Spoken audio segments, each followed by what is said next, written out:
Okay, so today we're going to wrap up encapsulation, that is structures in C. And then remember on Wednesday there's no class that's been canceled. And that was announced in the last weekly retrospective. It's also on the schedule, hopefully you've been following along. But I wanted to bring your attention to this since this was in bits and bytes last week. I want to highlight it, that we are hiring undergraduate learning assistants. So all the undergrads that are helping you, that wear the t-shirts in the labs, they're learning assistants. And they hold office hours, they help in the labs, they help answer questions on Piazza. There's about 10 to 15 hours per week. Don't quote me on this, but I think that the pay is $15 an hour. And you would be qualified, anybody passing this class with a high grade and going through the interview process would be able to become a learning assistant. You don't have to wait for next year. You can go ahead and start next semester if you're interested. But this was announced in bits and bytes, so if you click on that link, you can go there. And they are looking for to backfill in some few positions for next semester for 155E, because some of the learning assistants will go on to 156, the computer science 2. You fill this out. It's a very short application process. There will be an interview process. I'm not sure how that works. Generally, what happened for the last cohort was that they gave you a buggy program and you had to fix it, and then you had to go into an interview and discuss how you fixed it, and just to give them a sense of your rapport and your communication skills. So again, it's an opportunity to become a learning assistant, both for 155E next semester. And even if you don't make it, or even if you don't want to do it next semester, really consider it for next year. We had, I believe, 17 to 20 hired for this go around. I'm sure that we'll be hiring more than that next year as well. All right. So that's the learning assistant opportunity. I will not be the instructor. It'll be a different instructor for 155E, but I will be the instructor for 156. All right. All right. So a quick review here of encapsulation. Encapsulation basically is taking multiple pieces of data and grouping them together so that you form one logical unit. And our example that we started out with was a student structure, consisting of a date of birth, a GPA, first name and last name, and an NUID. This was the basic syntax for doing that. And note here that we defined actually two structures. We defined a structure to represent a date because we wanted to capture the date of birth of a student.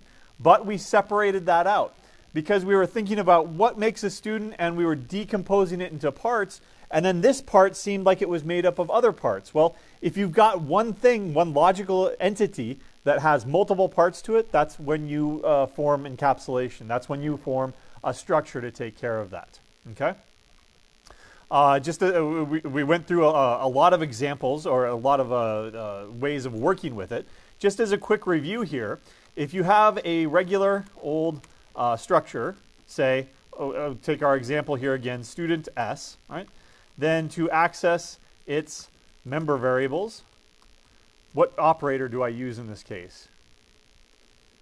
The dot operator. Oops, dot operator. Right? For example, s.nuid. You can set it, you can access it, you can do whatever you want with it. Okay? If, on the other hand, you have a pointer to a structure, that is, say, student star s instead, then to access its member variables, what should you use? The arrow operator. Right? That is s and then hyphen greater than sign, which forms a rightward arrow, NUID. Okay, so just remember those two differences. Generally, it's easier and more common to work with pointers to structures, as in pass by reference, versus pass by value. It's better to use pass by reference and only pass a pointer to a structure instead. It's also necessary to return a pointer if you're creating a new one, like in one of our examples where we created a factory function. Yeah, back there. So if you have like a regular student S and you use the arrow operator, what would happen I'm sure it would definitely be a compiler warning. Might not be a compiler error, though. It'll probably try to attempt to treat S like a pointer, then dereference it, giving you a segmentation fault. Right? That is, if the compiler even allowed that. Right? All right. So, as another piece of review, let me go ahead and go with a couple of exercises here. Let's go ahead and create a function. Create an initializer function that takes a structure that has already been allocated and set its member variables. All right. So this is in contrast to the factory function that we wrote. Let me go ahead and go back up here to the factory function. Here's the factory function. Student star create student, and then we gave it the NUID, the first name, last name, GPA, month, date, etc., etc. Within this function, we had to call malloc to create enough memory to hold a student structure. And then we had to call malloc for the first name, call malloc for the last name, etc., etc., etc. What we're going to do is we're going to change modes a little here, and we're going to assume that the student has already been created. That is, the memory has been set up. And we're simply going to take this stuff and we're going to set each one of the relevant, what do I want to say, relevant fields, okay? So this is another good exercise here, especially since you're going to have to do this in your, I believe, Hack 11, whatever it is this week. Let me go ahead and cut and paste the old factory function here, and let's go ahead and start to change it, all right? First of all, we're no longer going to be returning a brand new student. We're taking a student as as part of the input, student S. All right? I'll go ahead and leave it like this for a second. Let's not call it create student. Let's call it init. Init short for initialize student. That is, somebody's already created a student and given us this student. Now, is that going to let me just go ahead and write the first line of this. Instead of calling malloc, let's go ahead and forget about the rest of this for a second. Let's just go ahead and worry about the NUID. I have a regular old structure here right now, right? So do I use the arrow operator or the dot operator? The dot operator. Then I can set the NUID. This is perfectly fine. But let's think about this for a moment. How did I receive S? Is that a pass by reference or is it a pass by value? It's pass by value because that's not a pointer. So what happens when I pass an integer by value?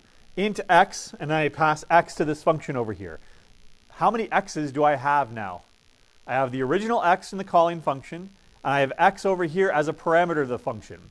If I go and change this value over here, say it was 10 before, the value got passed, and I change this to 20. What about this guy over here? He still has a value of 10. So if I go and change the NUID of a pass by value structure, is that going to change the original structure? Nope. So this isn't going to end up doing anything except for that modifying that parameter variable. Instead, what should I be doing? Passing by reference if you want to make changes to it. Another thing that we did with the other, say the print function, is we put a const in front of it. Is that a good idea here? Probably not, because I'm going to be making changes to it. If you make it const, that means that you're not going to be making changes to it. In fact, you can't make changes to it. I am going to be making changes to it because I want to initialize it. Right? And I'll worry about my alignment here. Okay, there we go. And just to make this a little bit quicker, I will forget about the date of birth for this particular example. All right? We'll just set the other ones. And of course, you can do this. You can have multiple initializer functions.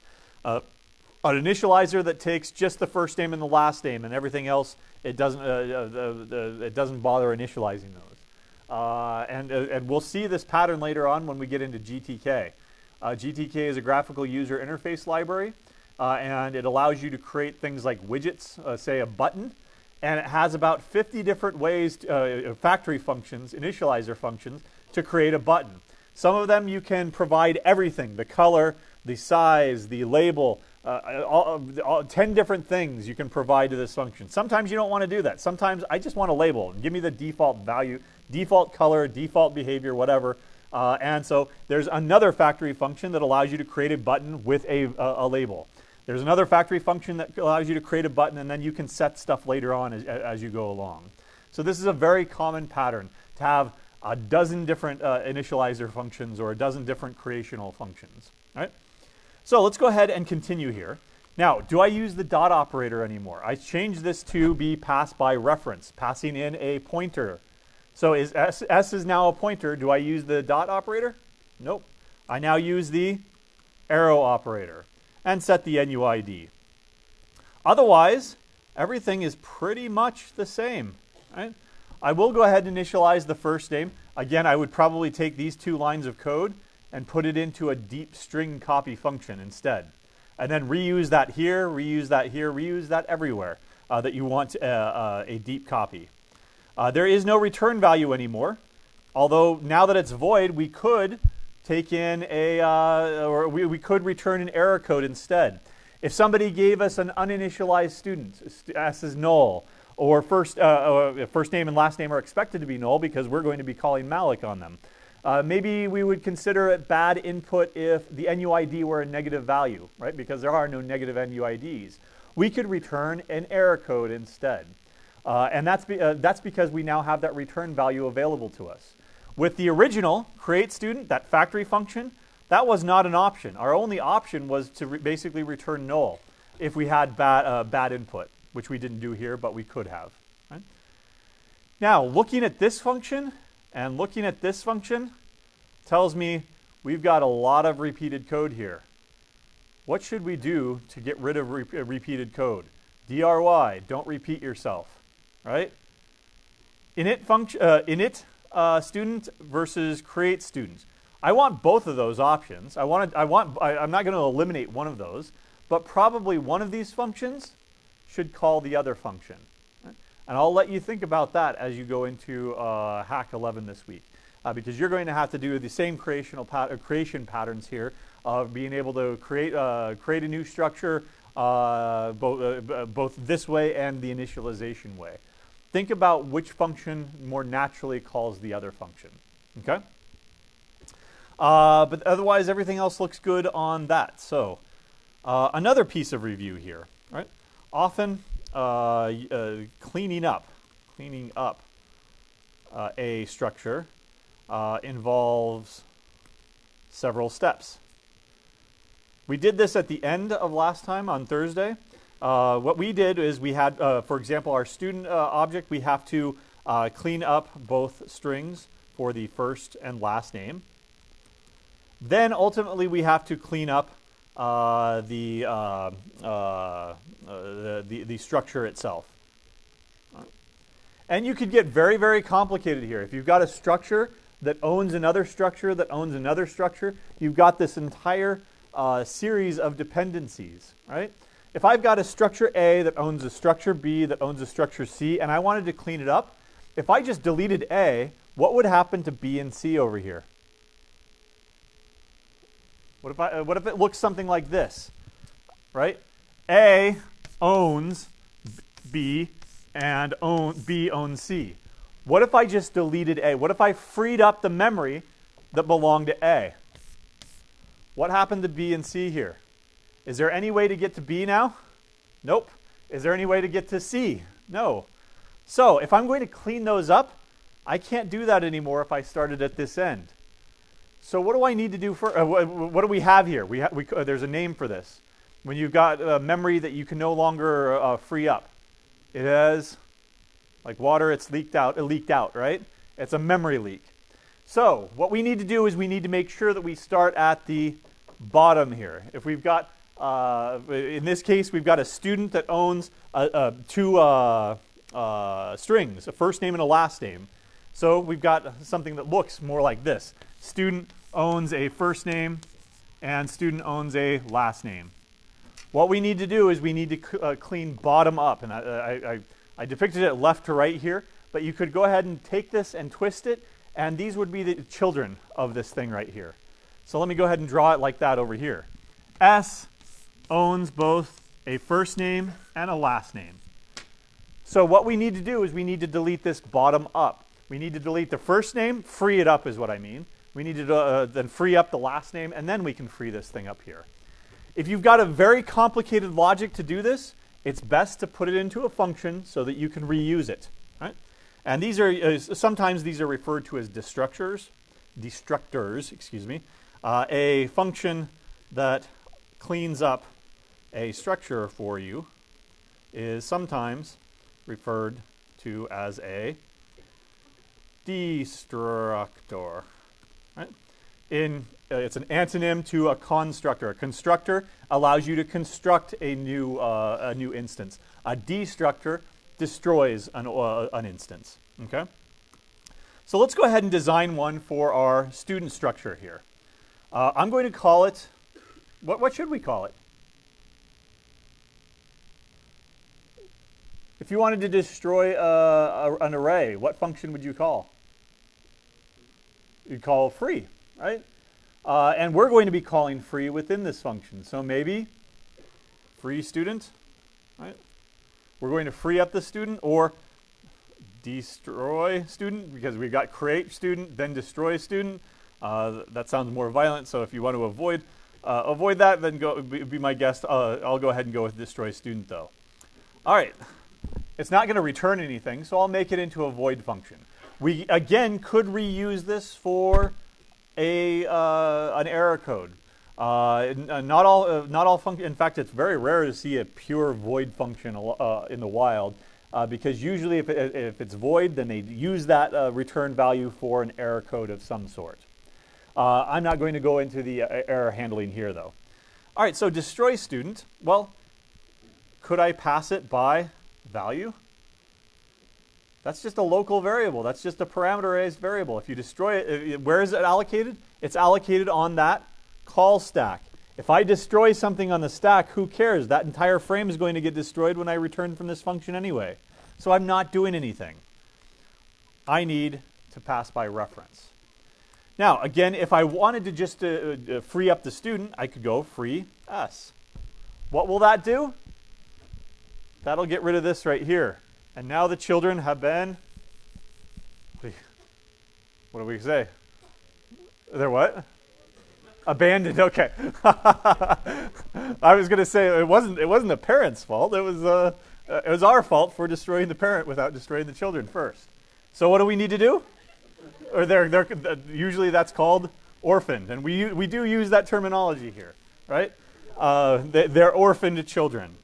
So what I need to do first is I need to clean up, free the first name, right? And then free the last name, right? There. And now we've destroyed everything with respect to this. We don't have any memory leaks here. We don't have to worry, by the way, about the rest of it. Let me go up here to the definition.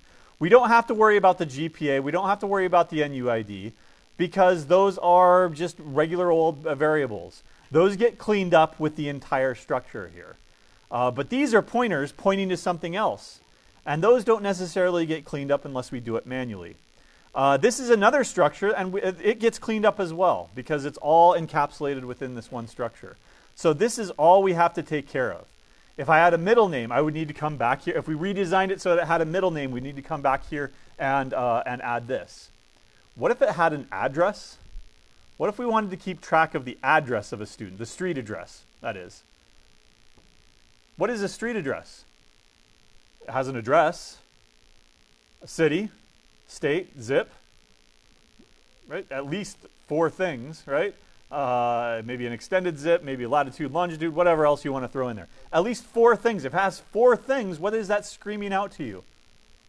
Make a structure. And if we did that, then we could have, we could either embed it like we did with the date, or I could have a pointer to the address, and then I would have to clean up the address. Yeah?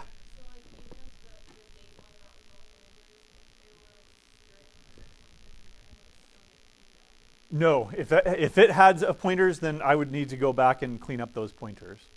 And this entire issue gets into what's called composition.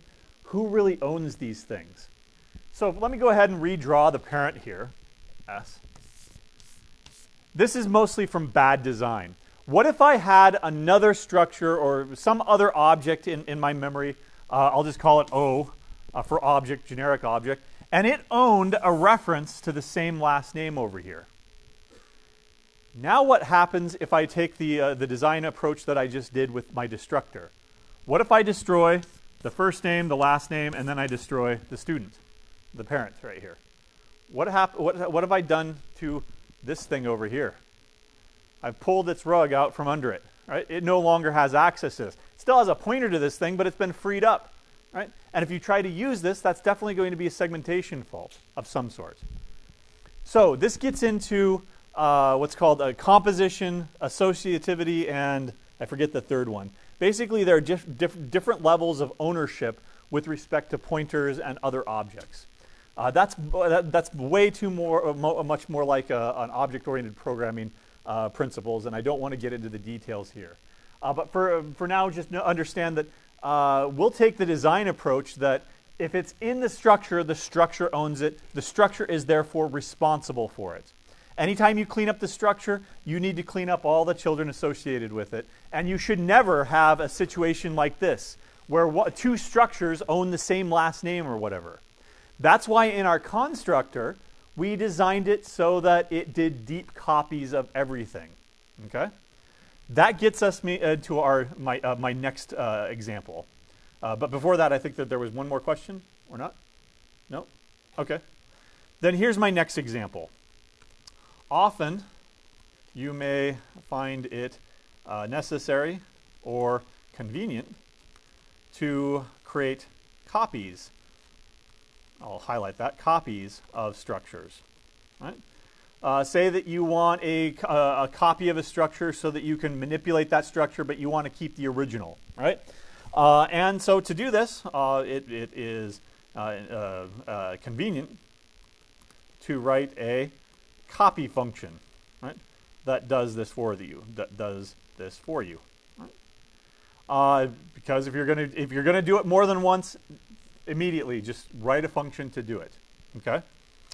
What might this look like? Well, we're going to have to create a brand new student star, and I'll go ahead and call it copy student. Right? There we go. Now what it's going to take is it's going to take another student instance, student star s. Right? Or sometimes some people like to call it that student, because I'm going to be creating this student and there's that student. I want to copy that student into this student. I won't do that though. That's stupid. Right? All right. So student star, copy student, student. Now, am I going to be making any copies to, or am I going to be making any changes to s? Nope. So what could I do to make that promise? Const. Now, what I'm going to do, let me go ahead and put in my documentation here. This function creates a deep copy of the given student, right? And all of its data. There we go. There we go. So I could come, let me go ahead and scroll up here to the create student, and let's steal some code here. Big red flag if I do this. I'm going to cut and paste this entire code and put it down here. Right? And now I can no longer call it S. I'll call it, what else should I call it? S is the parameter. I want to create a new student, so T, because that's the next one, right? T. All right, then let's look at what that looks like, at least for the NUID. Right? Let's focus on the NUID here first. I've created a brand new student. I want to copy S's NUID into T's NUID. So to do that, I simply need to take S's NUID. S is a pointer, right? And so I use the arrow operator. Well, T is also a pointer, so I use the arrow operator. And I make that NUID, this NUID equal to that NUID. I would do the same thing for GPA and all the others. T, GPA is equal to S, GPA, et cetera, et cetera, et cetera. Now, here's where that red flag comes in. Should I be cutting and pasting large chunks of code? Probably not. Is there a better way? Let me go ahead and get rid of all that. We have a function that creates a new student, right? or initializes a new student. Which one do you want to use? Do you want to use this one, or do you want to use this one? A or B? We'll use A, right? We'll use create student here. Okay? So, student star T is equal to create student. And then I'll return T. All I need to do is pass each one of S's attributes, each one of S's member variables onto that other function. S NUID, S, what was it? What were all the rest? Where was it? First name, last name, GPA, day, month, year. So first name, S, last name, and I'll go ahead and then go to the next line here. S, GPA, S, day, or no, it's date of birth. And then dot day. Then S, date of birth, day, month, and year. There we go. So, DRY, don't repeat yourself principle. If you've already got a function that does this functionality, just use it. Right? This is a deep copy. The first name and the last name are deeply copied in create student. This is a deep copy because we are creating a brand new student. If I change values in T, that's not reflected in S. Right? So there. Only one, and then of course I could get it down to one line of code. How? Instead of storing it off into a variable, I could just go return whatever that function returns. Right? Keep it simple, right? As little code as possible, as long as it's still readable. Right? Okay, good. All right.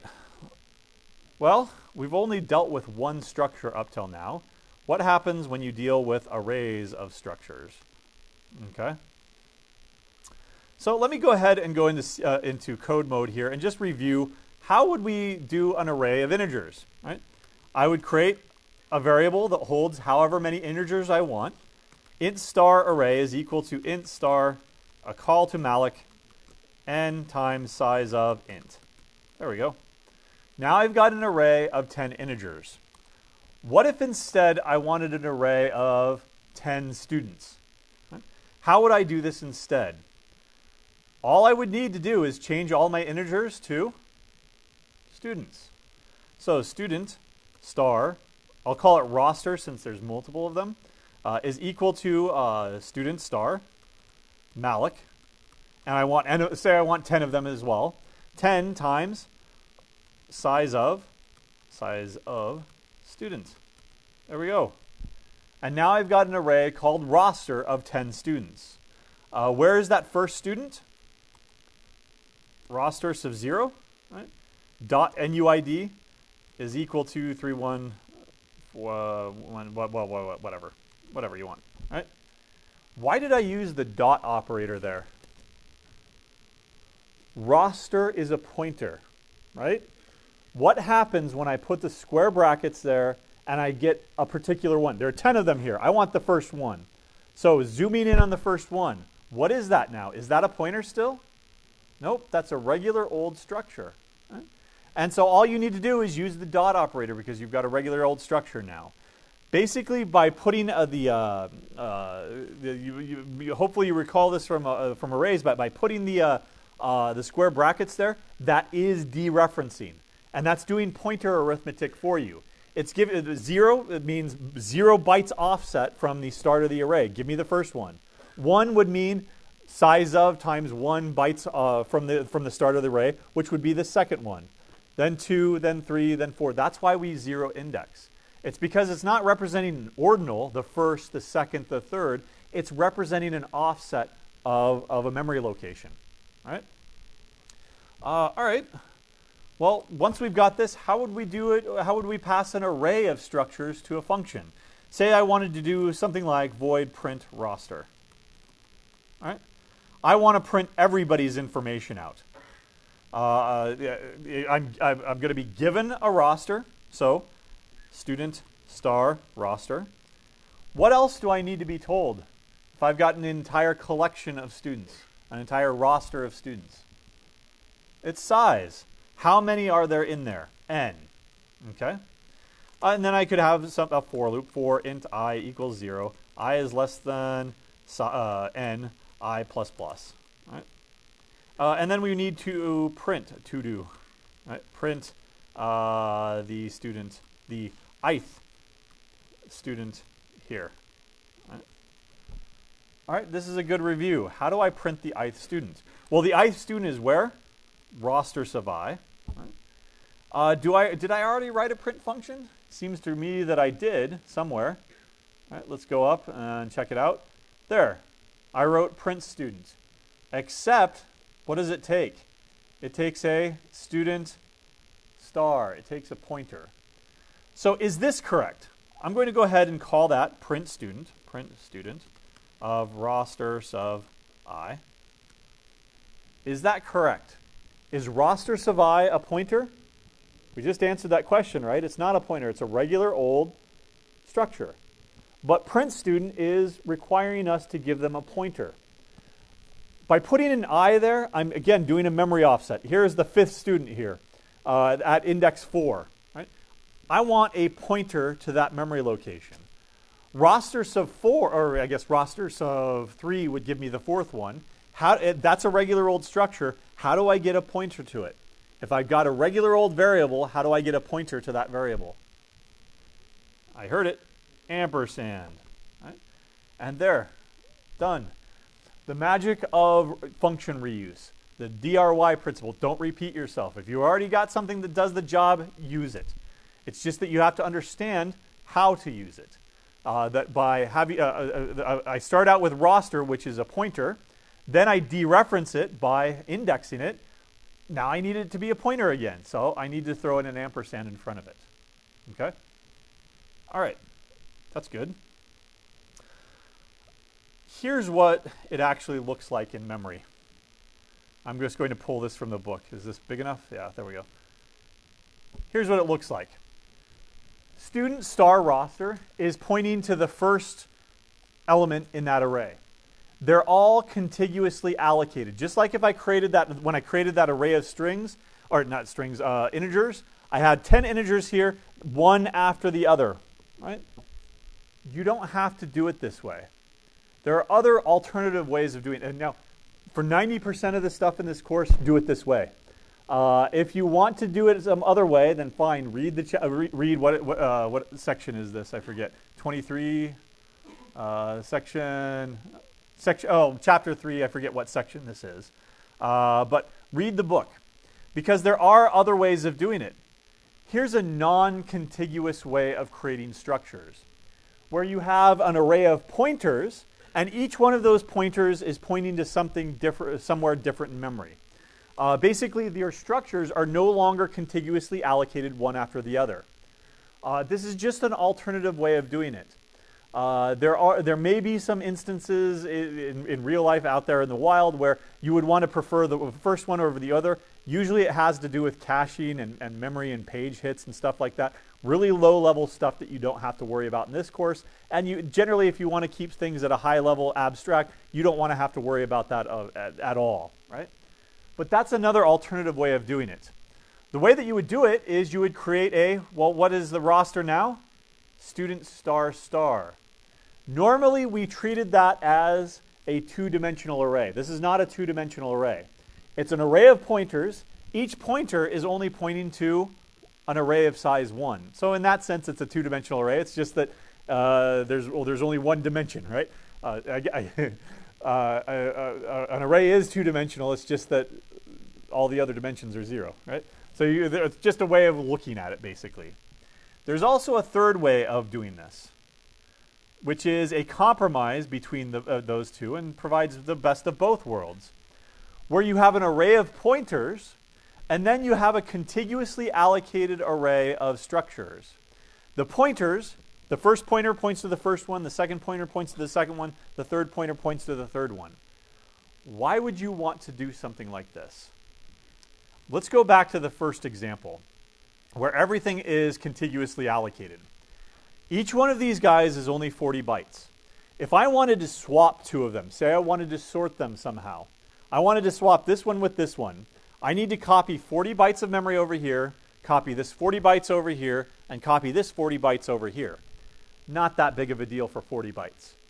If your structures start growing to thousands of bytes, tens of thousands of bytes, hundreds of thousands of bytes, millions of bytes, because they represent huge files, first of all, think about a redesign.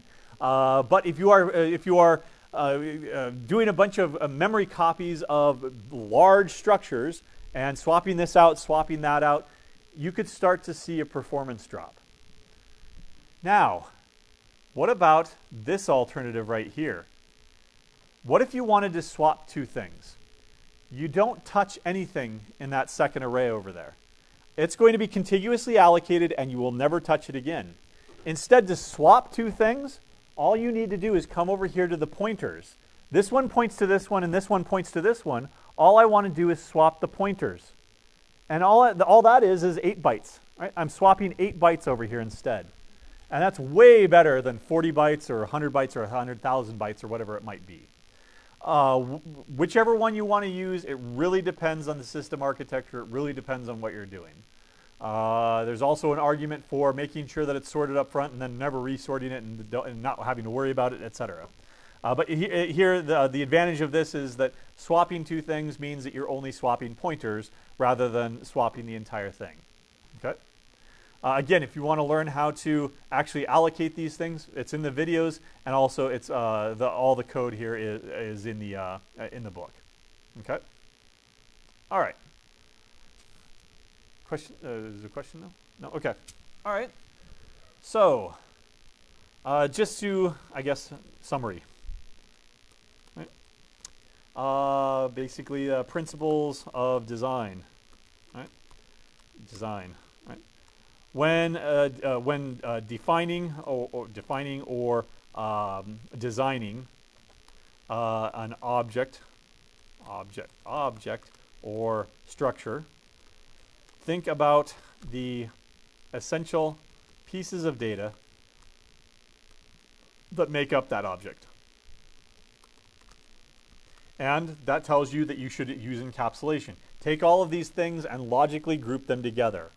Identify each field and each field's type, right? That is it better to do it as a string? Is it better to do it as an integer? We had a choice to make when we did an NUID. NUIDs can be, they're 8-digit integers basically, but they're also non-zero, and there are many that have leading zeros. So if you want to make it an integer, and that's fine. Some things become easy, other things become difficult. And what we did that, but an alternative would have been to treat it as a string. Now different things become easy and different things become more difficult. Right? It's always a trade-off. Compose objects into smaller parts, creating sub-objects or substructures as necessary. Right? And don't reinvent the wheel. If there is already a structure defined by the standard library or available in a third party, in an external library, use it. I violated my own principle on this because there is a standard structure for time. Time and date, see date time. Let's see, where is it? Where is the structure underscore t? There we go. It's time underscore t, or struct tm is actually what you want. What does it look like? So there's the structure. Tm is just short for time, and then a bunch of underscores. There's the second, the minute, the hour, the day, the month, the year, the days since Sunday, and the days since January, the day of the year. So the day of the week, the day of the year, and a flag indicating whether or not it's daylight savings time. However, there's no Greenwich Mean Offset, so there's no localization here. You would not be able to tell the difference between a time in Central Standard Time versus Eastern Standard Time. And so it's kind of limiting, and that's why I didn't use it. Also, the second reason I didn't want to use it is because I wanted to demonstrate that you can have composition. We defined our own date structure. In general, if you want to, you can use this. It's a little bit difficult to use, but you've got a bunch of functions that operate on it. You can initialize it with the current time and stuff like that. Don't overthink it, especially in lab tomorrow. Way too many people try to go to this, and that's fine. That's perfectly fine. Go ahead and use this if you want. But all we're expecting from tomorrow's lab is to treat time as a string, just a date time string. Right? Again, there are lots of different ways of doing time. You can do it as an, I don't think I went, what is it, 8601? Yep. There we go. One way of representing time is through an 8601 standard. Let me go ahead and zoom in on this. The 8601 ISO standard standardizes string representations of time, which is year hyphen month hyphen day. A T to represent a delimiter now follows time. 24-hour clock, minute, second, and then this is a Greenwich Mean Offset time. So this by default 00 would be Greenwich Mean Time, and I have no idea what it would be here. Right? Does anybody know how offset we are right now? 5 hours, is it? Okay, 5 or 6 hours, yeah. So we'd be plus or minus, I don't know which it is, hours from that date. Okay. Don't reinvent the wheel. Use it unless its design is so terrible that you don't want to use it. And by the way, that happens in Java too. When we talk about this in Java next semester, I'll talk about the history of date times in Java. They used to, up until I think Java 7 or 8, they used to use this Gregorian calendar thing. And it was terrible to use. It was so terrible to use that other people made another library called Jota Date Time. And everybody switched to using this Jota Date Time library. It became so popular that they finally just said, okay, fine, and adopted the library into the language itself. So as of Java 7 or 8 or something like that, they don't call it Jota Date Time. They just took basically the design and they brought it into the language itself. And you've got local date time, or you've got local time, or you've got local date, right? And a bunch of other things that you can use with it. But don't reinvent the wheel unless the design is so crappy that you need to reinvent the wheel. Right? Essentially, the semantics of an object will dictate its design. Right? So all you need to understand is just think about what you're trying to represent. Objects, structures, they represent some real-world object. If you just start thinking about a student, then you start thinking, oh, well, a student has a first name and a last name and an NUID.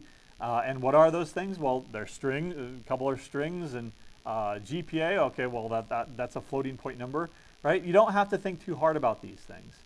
Usually the semantics of what you're trying to do will dictate the design, right? That you don't have to do anything fancy. Don't over-engineer it, basically, right? Don't over-engineer, did I spell that right? Well, it's not a real word, but don't over-engineer your structures, or your code, for that matter.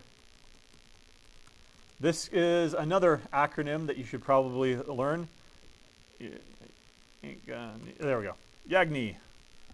Anybody know what? Maybe other engineering disciplines adopted this acronym. YAGNI.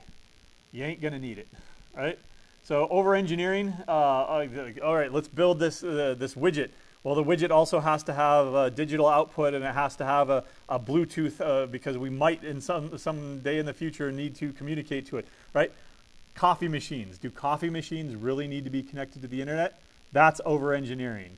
YAGNI, you ain't gonna need it. Just turn on the damn machine, right? It doesn't need to. That's why the Internet of Things has really failed to materialize, because in real life you don't need all this fancy stuff, because it just introduces more potential failure points. Whereas if you just have a simple coffee machine, or a simple rice maker, or a simple refrigerator that does its job, and it does its job well, it's not going to suddenly break because it loses its Wi-Fi connection, right? So that's the YAGNI principle. You ain't going to need. Or if you want to be, you aren't going to need it, right? But it's perfectly fine to use the word ain't in this case. because usually you're admonishing somebody else. You ain't gonna need that. Stop it. Don't over-engineer that. Right? All right. Any questions? No? Otherwise, again, that's pretty much all I have for encapsulation. A couple of reminders. Remember, there is no class on Wednesday, nor do I have my office hours on Wednesday. But otherwise, everything returns to normal next week, where we start recursion. And, oh no, I already closed it, darn it. Recursion is very easy. I'm only going to give it one lecture. But bits and bytes, learning assistance. Remember, if you are interested in applying, I encourage you to do so soon. I think that they will try to have interviews very, very soon, before possibly the Thanksgiving break. All right.